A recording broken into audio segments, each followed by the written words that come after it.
Hi, this is Kelsey, and you might know me a little bit better for my written content, but I wanted to make a video here because I talk about a specific player and the game impact he's able to have, and I thought it might be more powerful if I point to specific instances that I want to discuss rather than just make some statements and make you kind of have to recall, well, in this case, he did this, but what was really happening in that game? It just made more sense to make a video. So, the player I'm going to talk about is We1less, and a little bit of background on this video is that I was originally going to release it on Thursday, but then there was an issue with the ending of the video, and I realized I would have to re-record it, and I didn't necessarily have time before LPL started, so I thought, okay, I'll just give it the weekend, give it the weekend's games, and if I need to make a statement about something, I will. So this video will focus primarily on the two best of twos LGD played in week 5, not week 6 of LPL. The reason why I'm kind of changing the introduction, though, is because I think people will raise some issues with the fact that this past weekend LGD went 1-1 against bottom teams. Well, first of all, everyone had upsets, but specifically I made the comment in the original intro that I think that We1less is a top 3 mid laner in LPL, and I ranked him above Pawn. Now, I thought about this because Pawn had this really good weekend. He performed really well for EDG, and EDG went 1-1 against OMG and King, and I'm not really going to hold that against them. I think King and OMG are both much stronger opponents overall than Ganti and Energy Pacemaker, but I thought about the statement that I made previously in terms of the game impact that the player has, and do I really think that the difference in the performances for those weekends and overall obscures what I'm talking about with We1less, and I don't think it does, because to me, We1less is a number 3 in mid laner in LPL because of the fact that LGD kind of lives and dies on his performances.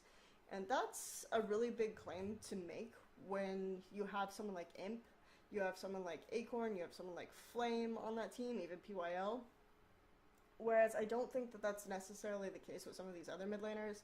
They can perform well or poorly, and it can maybe not really influence whether or not the team succeeds. And off of that, the fact that LGD, I think right now, is tied for 4th place with Invictus Gaming is really huge to me in terms of the impact this guy is able to have. So you might kind of complain about the fact that I rank him over Pawn, but I'm going to stick by it, and here's why. First of all, I'm going to cover 3 games in particular, the 2 games against Vici Gaming and 1 game against OMG. And I'm going to, first of all, look at, in Vici Gaming, he played Lissandra. I'm going to look and talk about his engage sense and the way his team kind of won off of that there. The second game, I'm going to talk about his Anivia play and the large champion pool that he has and why the Anivia pick worked so well in that particular instance. And then finally, I'm going to talk about the big cool versus We1less game. And first of all, I'm going to directly compare those two and the game impacts they have. Second of all, I'm going to talk about some of the influence he was able to exert in his Ahri game that you maybe didn't notice in terms of vision control and that interaction. One thing that LGD Gaming historically has really liked running are these Graves kind of AoE lockdown comps. And right now, obviously, is a good time to run that with the Lissandra, with the Leona being in vogue. So they pick those champions, they also pick Vi, and they know they're going to pick Vi, so I think that's why they ban Janna and Azir, because those champions traditionally have ultimates that kind of mess up Vi. The reason why Vi is really so good for Chwen right now is that he struggles a lot with engagements, things like that, and I think Vi is really one-dimensional to call out when to go in, how to use these abilities, so I think that they knew they were going to pick Vi first and foremost, and they built kind of a composition around that, banning out these disengage tools and allowing them to just go ham. I'm going to show you 3 clips here with different engagements under different circumstances that I think are really interesting about his use of Lissandra, and I just wanted to point them out. LGD sets up for a fight here with the Acorn teleport. Chwen uses his Vi initiation. Acorn immediately uses the Slicing Maelstrom. Everyone scatters. And then it follows up with the Solar Flare. Right there, that's 3 initiation tools already blown. So LGD starts to back away. and then that's the point when We1less goes in and uses the Frozen Tomb. The important thing here is that We1less doesn't really have Azonia's Hourglass at this point, so the team is relying on him to do the follow-up engagement. Later on in the series, he has the Zhonya's Hourglass, but right here, this is the point when LGD starts to turn around and win the game, just because he is patient with his ult and goes back in after Acorn and everyone else have already blown their initiations. Another kill, but there's a double. A couple things. So at this point in the game, Acorn and We1less both have a Zhonya's Hourglass, but we saw that locking targets down with the Frozen Tomb or the Solar Flare is really valuable when you get into the Slicing Maelstrom, because then you can have them locked in and they can get stunned enough to chain CC. So at this point in the game, we see We1less begin to initiate almost every single fight. He's the first ultimate use, he goes in, and the team begins to succeed off of his initiations. Instant 3 for Zyra. Now Xuen gonna dive in there. Vi with the double. And I like to call this the effective siege engage, because I think the primary objective of this fight isn't necessarily to win the game, though they do end up winning off of this, but it's just, you notice with Imp's short range, they can't really effectively siege the tower because Hatong could just stand back and clear all the minions. So We1less uses the claw, immediately goes in. You can't really see the lockdown from the Frozen Tomb, but he does go ahead and grab Hatong, and that's targeting the wave clear, and that allows them to siege the turret, win the fight, win the game. gonna try to duff Hatong. Carry's gonna go down there. So 3-0 already. Xuen does fall, but Dandy. Immediately in this game, we see some bans come out against We1less. We see, or mid laners in particular, we see Zed being taken off the board, Ahri, Azir. They ban the Azir LGD probably because they want to go for Vi again, since that's a really strong champion right now that's been useful for Twin. Rumble goes off the board, which is obviously a top lane ban, so that's good. That's not against We1less, right? But then we lose Kassadin and Lissandra, because you can't give blue side Lissandra, the champion's too powerful. So effectively 5 bans, champions that We1less can play, that he can no longer play, that are off the board. Vi is first picked by VG Gaming, so LGD knows they can't go for that, but Janna, which was banned last game, is left up. So they immediately start thinking about and putting together a more disengaged based composition, especially after VG Gaming's next rotation of picks, which very all-in type picks in terms of engagement. You have Kennen, you have LeBlanc, which again, another champion We1less can play, is no longer on the board for him, but just an all-in kind of identity. So LGD responds with another disengage and the Dragon Strike. Lee Sin, crucially, is probably the other champion that LGD has had some success with for Twin, and the Severe. So Draven, immobile AD carry, not going to do very well with more disengage. They pick Anivia. To start off, this isn't really a clip. I just want to talk a little bit about some of the interesting reasons why they were able to pick this Anivia here. First of all, the Vi for BG Gaming, they knew there wasn't going to be a lot of pre-sync ganking, because Vi can gank pre-6, and actually her pre-6 ganks can be pretty effective, but the difference between the effectiveness of her level 6 ganks and her pre-level 6 ganks are just so big that you would rather just farm it out. So you can expect that there isn't really going to be a pre-6 gank, and then when you hit level 6, Anivia becomes much more difficult to gank. The other issue is that against LeBlanc, Anivia is actually a really, really smart pick. First of all, the wave clear that comes out of Anivia after 6 is just really insane, really intense. So he can constantly keep this wave pushed out, especially if you're really good at vision control, like We1less and PYL are. They have usually both sides of We1less's map warded, and he can just push out and kind of be in Hatong's face. The other thing is that if Hatong wants to go all in and try to assassinate the Anivia, he has the egg, so you have to burn, first of all of that extra health, and then you have to burn through the egg. So you can't really dive in Anivia either. The other really, really interesting thing that he does continuously is he's able to put up the Anivia wall to try to trap Hatong, like he puts up the wall, stuns, and then Hatong is forced to use the distortion to get away. Importantly, LeBlanc needs to use distortion to wave clear. So there's really nothing that LeBlanc could do once you get that wall and that stun. So LeBlanc just kind of gets screwed over completely in this matchup. So it's actually a really, really creative and smart pick here for many ways. Actually getting into this fight, I'm not going to explain a whole lot because again I'm just mostly focusing on We1less, but I do want to point out that PYL is kind of there to just completely ruin Carry's day with those monsoons every time he tries to use Vengeful Maelstrom. Similarly, We1less just really is focusing on ruining Hatong's life. He damages him, gets him out of the fight, puts up the wall so that he can't get back in, and then he continues to fight with that. If you keep looking on the map, you can see that he was able to do this a lot because of the pink ward that he put in the brush.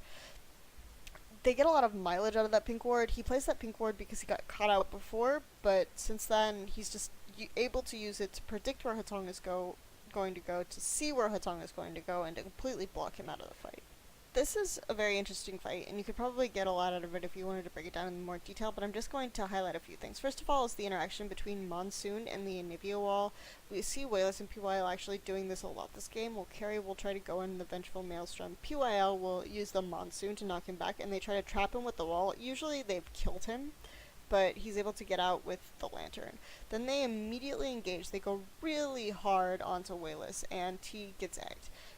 Then, because they know Imp is doing this persistent damage to him, they can no longer ignore Imp, so they go after Imp, they knock him out. By this time, We1less is already out of his egg. The passive on Anivia is something that you can really use if you have a team that's scattered, maybe they have a language issue, they don't really have very good target focus, and I think that LGD maybe had that a little bit in mind against Vici Gaming. I'm not going to be really long-winded on this. Obviously, LGD is pretty far ahead at this point.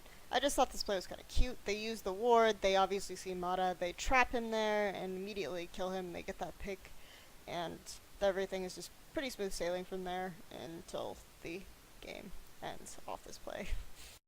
That's 2 kills LG, and that's going to be another. Now we get to the part where Hatong isn't that great of a player. We're not that impressed by Vici Gaming, and LGD beating Vici Gaming maybe. Sure, they lost to King, and they looked a lot better this time around than they did in their loss to King. But we don't really care about how We1less does against Hatong, really. That's not going to have a huge impact, and yeah, I showed off a lot of what I think is larger and more integral to his team and the impact he has there, but we really want to see how LGD does against OMG. And they split the series 1-1. We1less had a really great game. A lot of people might say things on Ari, a lot of people say things like, he wasn't really that impressive. Sure, he just got really fed. That's all that really happened, is he got ridiculously fed early on. And Cool, you know, he still managed to outfarm him. Cool still had a really good team fighting phase, and if certain members of OMG had stepped up, then they would have won. But I don't think people quite noticed the huge little tiny things that We1less did just to make this game so easy and so winnable for LGD ultimately. And these have a lot to do with his map pressure and his vision pressure. So a little background on this, first of all, going into this that you might want to know is, in the past, We1less has been the Spirit of the Spectral Wraith kind of player. The player who farms out the mid lane, pushes out the waves, goes into his jungle, takes his jungler's camps, goes back to mid lane, farms out the waves, does that again. And he does this, he amasses a lead, he manages to just go ham and outplay his opponents with this ridiculous lead. It's really hard to do that in Season 5. It's really hard to do that because the camp jungle timers went from 114 to 144. Chwen is a jungler who already kind of struggles a little bit. We talked about some of his champion pool issues, when he struggles to have an impact on the game, etc., etc. So doing that in the current climate would be really, really damaging to the team for We1less. So instead, what he does is he roams, he gets these kills, he uses vision to set up Chwen, especially because he's playing against Loveling's Nidalee, and Loveling historically has been a really, really aggressive player who likes to go into the enemy jungle and just kill the enemy jungler repeatedly. So Nidalee obviously is a strong champion for that, because her wave clear allows her to stay healthy for a very long time. So We1less just keeps Vision in OMG's jungle almost at all times by himself because he has this threat pressure with a lot of kills. No one wants to mess with that, so he can just go into the jungle, lay down the wards, make Chuan's laning phase the easiest laning phase for any jungler has ever had, and the impact on the game that has is insane. And on top of that, he just has really interesting interactions, like where he chooses to go in. Every time he uses his Spirit Rush in team fights, OMG gets a kill, etc., etc. So I'm just going to shut up and start getting into the game. If you watch this game, you obviously remember how it starts. It's probably the biggest highlight moment. Off of a pink ward, We1less gets that kill on Nautilus. The crucial thing is he did place that pink ward, so he's already starting to think about and put his early gold into the vision control of the jungle against the aggressive Nautilus. The rest is, we have really no idea why Law and UZI were kiting up towards mid like this. It's really kind of bizarre. I don't think there was a replay on this or anything, but We1less picks up 3 kills, so you think that he has to have a huge impact. This is what I like to call the reverse Bengi faker. Everyone remembers at the end of Season 3, Bengi had this reputation for, if he would get an assist or a kill or something, he would go back and he would immediately buy Mobies and a bunch of wards, and he would keep everything well warded. He would get off a lot of ganks that way, and just Faker can do whatever he wanted as a result. In this situation, I think that We1less does something very similar. If you notice that when he goes back, he immediately buys a pink ward and a green ward. And from that, he starts to just exert so much vision control and pressure on the map with the amount of gold and the kills that he has, buying that straight up Morellonomicon. And this is where the argument against, even though We1less had so many kills, Cool just out-farmed him in every way, was so much more important, was able to be impressive in this regard. This is where I have some issues with that argument, because you can kind of see how much vision pressure We1less exerted. He would put in the wards on the upper red side jungle, he would clear out the vision there, and whenever Loveling, this is also more important, would try to get into the jungle to clear out some of the wards on LGD's side that We1less had placed, because he had so much gold and so much itemization and he was so strong, he just had to show up and then Loveling would immediately be chased away. He couldn't get wards down, he couldn't do any evades, he couldn't do anything like that just because of how hard We1less was on him. And in this regard, We1less uses his advantage to give Chuen the easiest laning phase any jungle has pretty much ever had. And Loveling, the Nautilus pick, just never got off. I'm not going to say much here. There's not much to say, other than I think this clip illustrates a lot of what I'm saying pretty well. OMG is able to make something happen down bottom with some teleports. They grab a couple kills, even some gold goes onto Loveling. We1less starts heading down, of course, after clearing out that pink ward, of course. And he brings Chuen with him, and they're flanking around this side. We1less dodges the spear, immediately starts going in with the Spirit Rush, and importantly, Chuen gets these 2 kills. So Chuen is just so much further ahead than Loveling in this game, and he's going to have more of an impact on teamfights. Kill for Chuen. I'm not sure if I've been able to convince you that We1less had a larger impact on the early game than Cool did, despite Cool out-farming him or whatever. But this is about the team phase, and I'd like to point out that We1less, before he goes in this clip, will always use that sweeping lens to make sure he has the element of surprise and that no one can really expect him to go in. Immediately, Cool gets blown up. He doesn't really do anything at all this fight, but every single charge that We1less does with Spirit Rush results in a kill for either him or Imp. This is a very similar setup, just again reiterating We1less using that sweeping lens. After he does, though, he doesn't really care because he just full charges in. He immediately, to reiterate, is the initiation for his team in this game again. His Spirit Rush is able to completely zone out UZI and go going, and then Cool has to use that Emperor's Divide to disengage. I want to preface these next couple fights by saying that I'm going to be critical of Cool. And being critical doesn't mean mean, and it doesn't mean that I think that Cool is a bad mid laner or even worse than We1less. I already said that I think Cool is actually more impactful and more powerful mid laner overall than We1less is right now. But to say that We1less had 1 good game and Cool had 2 good games is pretty wrong.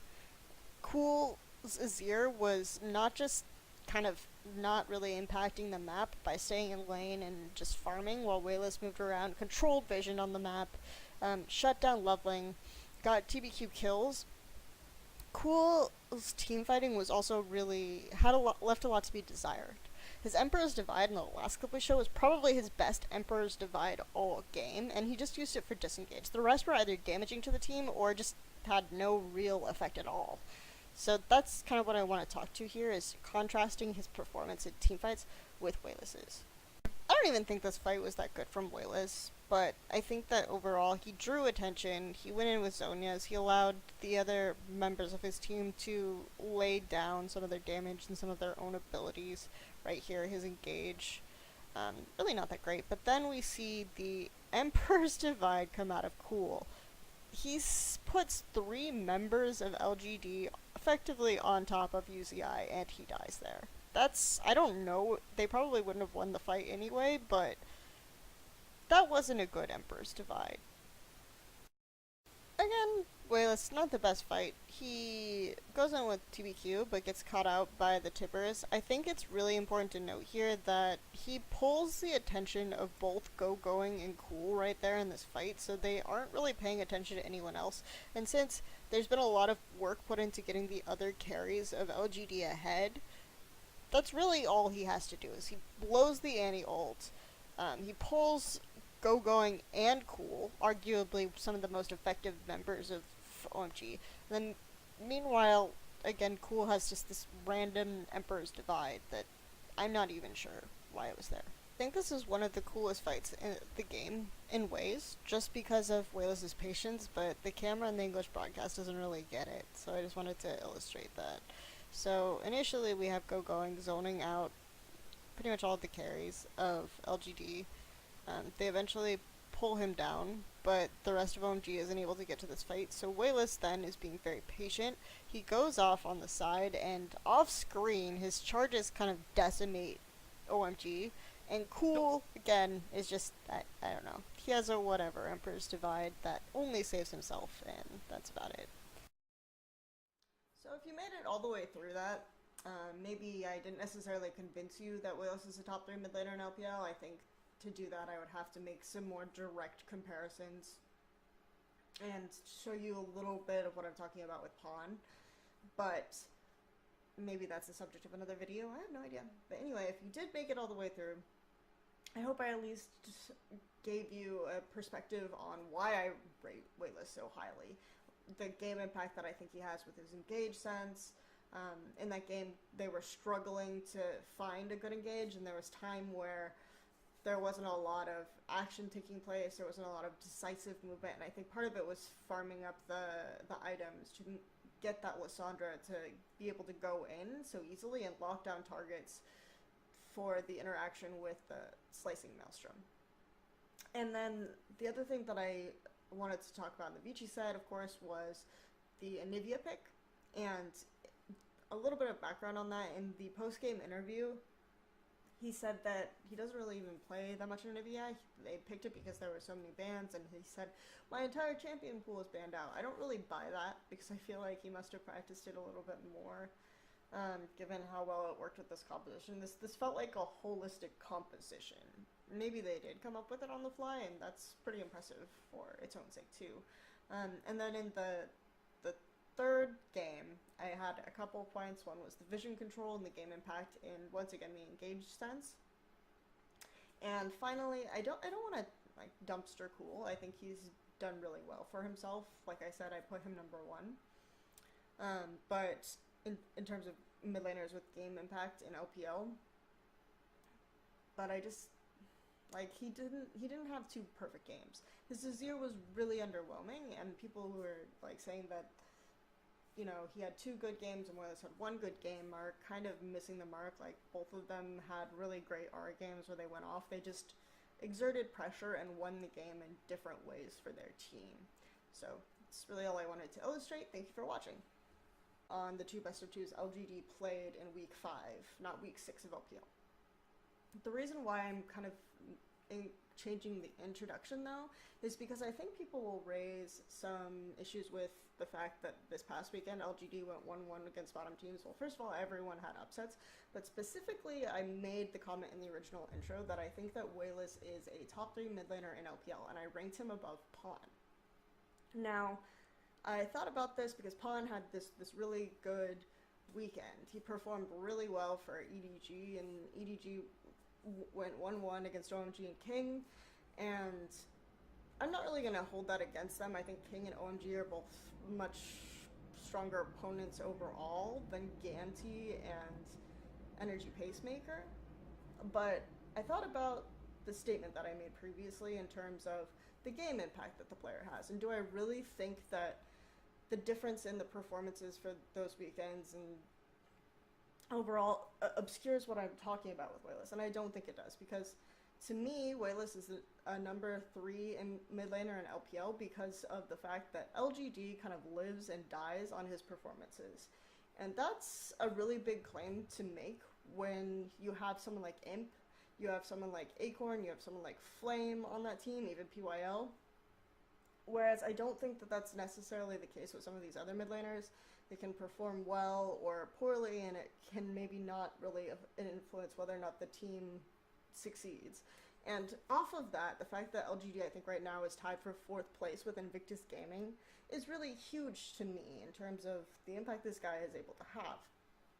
So you might kind of complain about the fact that I rank him over Pawn, but I'm going to stick by it, and here's why.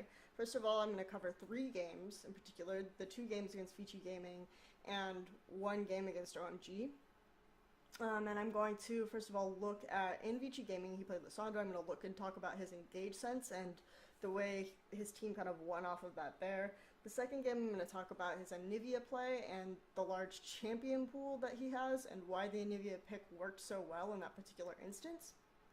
And then finally, I'm going to talk about the big cool versus We1less game. And first of all, I'm going to directly compare those two and the game impacts they have. Second of all, I'm going to talk about some of the influence he was able to exert in his Ahri game that you maybe didn't. Hi, this is Kelsey, and you might know me a little bit better for my written content, but I wanted to make a video here because I talk about a specific player and the game impact he's able to have, and I thought it might be more powerful if I point to specific instances that I want to discuss rather than just make some statements and make you kind of have to recall, well, in this case he did this, but what was really happening in that game? It just made more sense to make a video. So the player I'm going to talk about is We1less, and a little bit of background on this video is that I was originally going to release it on Thursday, but then there was an issue with the ending of the video, and I realized I would have to re-record it, and I didn't necessarily have time before LPL started, so I thought, okay, I'll just give it the weekend, give it the weekend's games, and if I need to make a statement about something, I will. So this video will focus primarily on notice in terms of vision control and that interaction. One thing that LGD Gaming historically has really liked running are these Graves kind of AoE lockdown comps.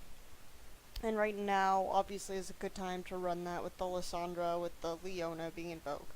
So they pick those champions, they also pick Vi, and they know they're going to pick Vi, so I think that's why they ban Janna and Azir, because those champions traditionally have ultimates that kind of mess up Vi. The reason why Vi is really so good for Chwen right now is that he struggles a lot with engagements, things like that, and I think Vi is really one-dimensional to call out when to go in, how to use these abilities, so I think that they knew they were going to pick Vi first and foremost, and they built kind of a composition around that, banning out these disengage tools and allowing